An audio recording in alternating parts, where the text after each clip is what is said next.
सरगम limited ने application मंगाई है 80,000 इक्विटी शेयर्स के लिए, जिनकी फेस वैल्यू 100 रुपये है और उनको 20 रुपये प्रीमियम पे इशू किया गया है। पैसा कंपनी इस तरह से ले रही है, 20 एप्लीकेशन पे, 60 अलॉटमेंट पे, जिसमें 20 प्रीमियम के भी हैं। तो इसका मतलब ये 40 + 20 हो गया, और बचा हुआ 40 जो है वो फर्स्ट एंड फाइनल कॉल पे ले रही हो। एप्लीकेशन आई 1,20,000 शेयर्स के लिए, और कंपनी ने प्रोराटा बेसिस पे सभी को शेयर्स अलॉट कर दिए, यानी रिजेक्ट किसी को नहीं किया। यानी 1,20,000 मांगने वालों को 80,000 शेयर्स दे दिए गए और प्रोराटा बेसिस। और ये कहा गया कि जो भी इनका एक्सेस एप्लीकेशन मनी होगा उसे आगे अलॉटमेंट में एडजस्ट कर दिया जाएगा। फिर उन्हें दो बंदों के बारे में इंफॉर्मेशन दी है। एक सीताराम, जिसने 6,000 शेयर के लिए अप्लाई किया था, उसने अलॉटमेंट मनी नहीं दिया और ना ही उसने first and final call money दिया है। उसके अलावा एक और डिफॉल्टर है जिसका नाम है हरनाम, उसने फर्स्ट एंड फाइनल कॉल नहीं दी और उसके अलॉटेड शेयर आपको दे रखे हैं 800। दोनों के शेयर जो हैं फर्स्ट एंड फाइनल कॉल के बाद फॉरफीड कर लिए गए और उनको 100 रुपये पर शेयर, अच्छा सारे शेयर रीइशू नहीं हुए हैं, केवल 4200 शेयर्स को रीइशू किया है, 100 रुपये पर शेयर फुली पेड अप। इन फॉरफीड शेयर्स में, रीइशूड शेयर्स में हरनाम के सारे शेयर्स इंक्लूडेड हैं, यानी बचे हुए शेयर जो हैं वो सीताराम के होंगे। तो आइए बच्चों बनाते हैं जर्नल एंट्रीज। सबसे पहली जर्नल एंट्री आपको जो बनानी है वो बनानी होगी बच्चों with the number of application receive. Over subscription में प्रोराटा में पहली एंट्री हमेशा नंबर ऑफ एप्लीकेशन रिसीव से बनाई जाती है। तो bank account debit to share application account 24 lakh 24 lakh, जितनी एप्लीकेशन आई 1,20,000 इंटू 20 कर दीजिएगा, तो बन गई एप्लीकेशन की entry. Now come to second entry.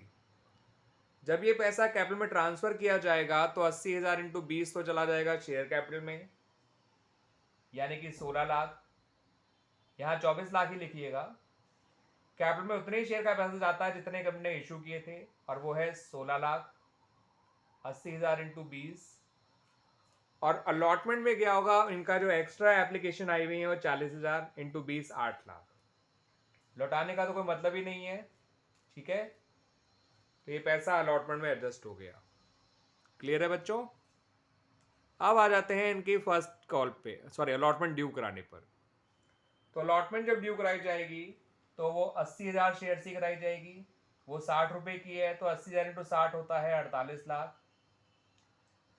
40 रुपये उसमें कैपिटल के हैं, तो 80,000 इंटू 40 होता है 32 लाख। 20 रुपये प्रीमियम के हैं, तो 80,000 इंटू 20 होता है 16 लाख। ये हो गई हमारी अलॉटमेंट ड्यू। अब अलॉटमेंट पे हम जानते हैं अरियर्स भी है, और अलॉटमेंट पे जो है पहले का पैसा भी आया हुआ है। तो अलॉटमेंट की रिसीविंग के टाइम पे यहाँ तो लिखिए 48 लाख माइनस 8 लाख जो पहले के आए हुए हैं, यानी कि 40 लाख। ठीक है बच्चों। अब जो अलॉटमेंट का अरियर निकलेगा वो सीताराम का निकलेगा, और 3 स्टेप फॉलो करके निकलेगा जो मैंने आप लोगों को बता रखा है। क्योंकि जिस भी व्यक्ति को प्रोराटा बेसिस पे शेयर्स मिलते हैं उसका कुछ ना कुछ एक्सेस एप्लीकेशन मनी जरूर आया हुआ होता है टुवर्ड्स अलॉटमेंट। तो उसका अलॉटमेंट का अरियर निकालते समय उस एक्सेस एप्लीकेशन मनी को माइनस करना मत भूलिएगा। अब जो हमारा सीताराम है उसने अलॉटमेंट नहीं पे करी है, और सीताराम के अप्लाइड शेयर्स आपको गिवन है। सीताराम के अप्लाइड शेयर्स हैं 6,000, और प्रोराटा कैटेगरी का जो रेशियो है वो 3:2 है, क्योंकि हमने हर 3 मांगने वालों को 2 शेयर दिए हैं। ठीक है बच्चों। तो हमने हर 3 मांगने वालों को 2 शेयर दिए हैं, तो हमने सीताराम को कितने शेयर अलॉट करे होंगे, सबसे पहले तो ये निकाल लीजिए। वो निकालने के लिए अलॉटेड का रेशियो ऊपर रखिए, अप्लाइड का रेशियो नीचे रखिए, इनटू सीताराम के अप्लाइड शेयर। अप्लाइड दे रखे हो तो अलॉटेड निकालने चाहिए, अलॉटेड दे रखे हो तो अप्लाइड निकालने चाहिए। तो सीताराम के अलॉटेड शेयर आ गए 4,000। इसका मतलब सीताराम ने 4,000 शेयर 6,000 मांगे थे, मगर उसे मिले केवल 4,000 शेयर्स हैं। तो उसका जो एक्स्ट्रा एप्लीकेशन मनी आया हुआ है वो 2,000 शेयर्स पे है, और एप्लीकेशन मनी है 20 रुपये। तो 2,000 इंटू 20, 40,000 रुपये उसके पहले से ही आए हुए हैं towards allotment. Excess application money जो उसका अलॉटमेंट में गया होगा वो 40,000 रुपये है। अब उसे अलॉटमेंट देनी है 4,000 शेयर की। याद रखना बच्चों, 4,000 शेयर की, 6,000 तो उसने मांगे थे, और वो 60 रुपए की है, तो 4,000 इंटू 60 और माइनस 40,000 जो उसके पहले से आए हुए हैं, तो 2,40,000 में 40 गए तो उसका अरियर आ गया 2 लाख अलॉटमेंट का। तो अलॉटमेंट का अरियर 2 लाख है, ना कि 2,40,000। ठीक है बच्चों, ये जरूरी स्टेप होते हैं हर उस व्यक्ति के लिए जिस व्यक्ति को प्रोराटा बेसिस पे शेयर अलॉट किए गए हों और वो आगे जाके अलॉटमेंट ना दे। तो ऐसे व्यक्ति का हमें अप्लाइड और अलॉटेड दोनों शेयर पता होने चाहिए। अलॉटेड दे रखें तो अप्लाइड निकाल लो, अप्लाइड दे रखें तो अलॉटेड निकाल लो। ये 120 वालों को 80,000 शेयर दिए गए थे, उसी से रेशियो बनाया 3:2। तो मुझे उसके अलॉटेड शेयर निकालने के लिए 2 ऊपर रखना पड़ा, 3 नीचे, इंटू 6,000 जो उसके अलॉटेड अप्लाइड शेयर थे। इससे उसके अलॉटेड शेयर आगे 4,000। इससे हमें यह फायदा मिलता है कि हम ये बता सकते हैं कि उसने कितने एप्लीकेशन एक्स्ट्रा दी होंगी। 2,000 शेयर्स के लिए उसने एक्स्ट्रा अप्लाई किया था, एप्लीकेशन मनी 20 है, तो इसका मतलब उसके 40,000 रुपये पहले से ही आए हुए हैं जो आगे अलॉटमेंट में ट्रांसफर कर दिए गए होंगे। अब उसे देने हैं 4,000 इंटू 60, 2,40,000, 40 पहले से आए हुए हैं, तो उसका अलॉटमेंट का अरियर हो गया केवल 2 लाख। क्लियर बच्चों? तो आइए बच्चों, 40 लाख तो मैंने आपको समझा ही दिया था कैसे आया, 48 माइनस 8। अब 2 लाख इसका अरियर है सीताराम का, तो अलॉटमेंट में जो आपका अमाउंट रिसीव हुआ होगा वो केवल 38 लाख हुआ होगा, 38 लाख। क्लियर बच्चों? अब first and final call due करा लेते हैं।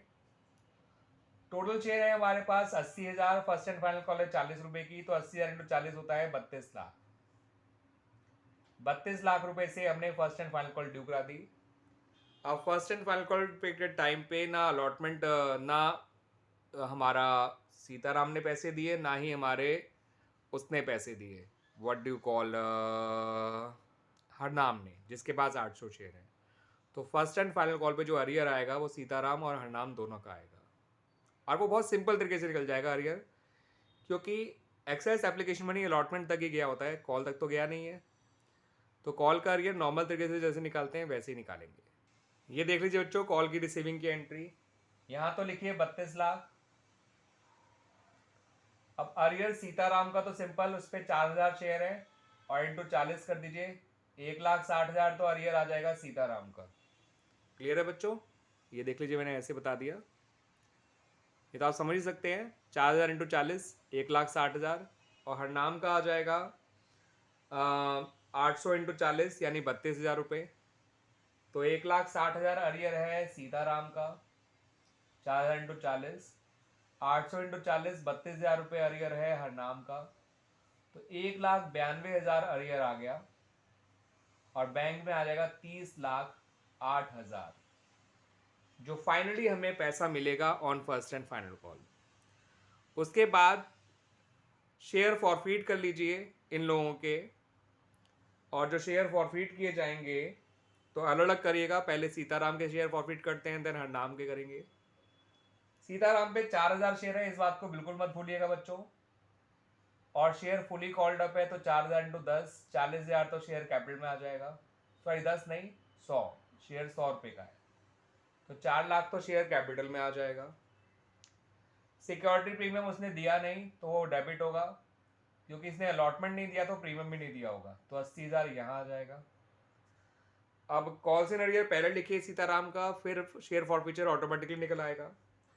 सीताराम का जो अलॉटमेंट पे अरियर आया था वो आया था 2 लाख रुपए, ठीक है बच्चों, और सीताराम का जो उस पे अरियर आया था फर्स्ट कॉल पे वो था 1,60,000, तो उसके अलॉटमेंट के अरियर को जोड़ दीजिए, वर्किंग नोट में देख सकते हैं अलॉटमेंट का अरियर 2 लाख था, और 1,60,000 इसका फर्स्ट कॉल का अरियर है, तो इसका टोटल अरियर है 3,60,000। बैलेंसिंग फिगर के तौर पे शेयर फॉरफीचर 1,20 अपने आप निकल आएगा, 480 माइनस 360। अब जब आप हरनाम के शेयर फॉरफीट करेंगे तो हरनाम का भी शेयर फुली कॉल्ड अप है, 800 शेयर है, तो 800 इंटू 10, सॉरी नॉट 10, 100, 80,000 यहाँ आ जाएगा। हरनाम का अरियर अभी हमने निकाला था 32,000 रुपये, 800 इंटू 40, ठीक है बच्चों, तो 32,000 यहाँ लिख दीजिए, उसका मिला हुआ पैसा हो गया 48,000 रुपये। अब याद रखिएगा टोटल जो शेयर फॉरफीट हुए वो 4,800 हुए हैं, 4,000 सीताराम के और 800 हर नाम के, लेकिन हमने रीइशू केवल 4200 शेयर ही किए हैं और 100 रुपये का रीइशू किया उनको, और फुली पेड अप मानते हुए तो कैपिटल में भी 100, शेयर फॉर फ्यूचर में भी, वो शेयर कैपिटल में भी 100 और बैंक में भी 100। तो यानी कि 4,20,000 से बैंक डेबिट होगा, 4,20,000 से कैपिटल क्रेडिट होगी, यानी शेयर्स जो हैं वो पार पे रीइशू हुए हैं। अब क्योंकि शेयर पार पे रीइशू हुए हैं तो हमने कोई डिस्काउंट नहीं दिया, कोई हमें प्रीमियम नहीं मिला, तो एंट्री बन गई simply bank account debit to share capital account. अब रीइशू पे गेन कैसे निकालेंगे, आइए वो मेरे गेम के थ्रू समझ लीजिए। मेरे गेम का नाम है 1 2 3 4। सीताराम और हरनाम दो डिफॉल्टर थे। सीताराम के फॉरफिट शेयर, नंबर 1 कॉलम में इनके फॉरफिट शेयर लिखना 4000 और 800 यानी 4800। नंबर 2 कॉलम में इनके फॉरफिटेड अमाउंट, जो आपने इनके शेयर फॉरफिट किए तो आप चेक कर सकते हैं, यहाँ 120 लिखा था, यहाँ 48,000 लिखा था, यानी टोटल फॉरफिट अमाउंट 1,68,000 है। नंबर 3 कॉलम में रीइशूड शेयर्स लिखिए, यहाँ लिखिए फॉरफिटेड शेयर्स, यहाँ लिखिए फॉरफिटेड अमाउंट, यहाँ लिखिए रीइशूड शेयर्स, और यहाँ लिखिए रीइशूड शेयर का ही फॉरफिटेड अमाउंट। और ये 4th कॉलम का जो फॉर्मूला होता है 3rd column into 2nd column upon 1st column होता है। तो इस तरह से सीताराम के 3400 शेयर जो रीइशू हुए उनका फॉरफिट अमाउंट 1,02,000 निकल के आ गया, और हरनाम के तो 800 ही शेयर रीइशू हुए हैं तो इसका फॉरफिट अमाउंट 48 ही निकल कर आएगा। आप फॉर्मूले से भी देख सकते हैं, this into this upon this. इन्हें जोड़ लीजिए, total forfeit amount reissued share का 1,50,000 है। डिस्काउंट दिया 0 तो गेन हो गया 1,50,000। तो आपका gain on reissue of forfeit share जो है वो है 1,50,000। क्लियर बच्चों? बस अब इस 1,50,000 को यहाँ डाल दीजिए share forfeiture account debit to capital reserve वाली एंट्री में, ये गेन की एंट्री होती है। और मैं बता दूं बच्चों, this is question number 82 of the book T S Grewal edition 2022, and chapter का नाम सस्पेंस तो है नहीं कोई भी, accounting for share capital, and मेरा नाम, चलिए वो सस्पेंस हो सकता है तो मैं वो रिवील करता हूँ। मेरा नाम है Praveen sir, I am your accounts teacher. Thank you बच्चों।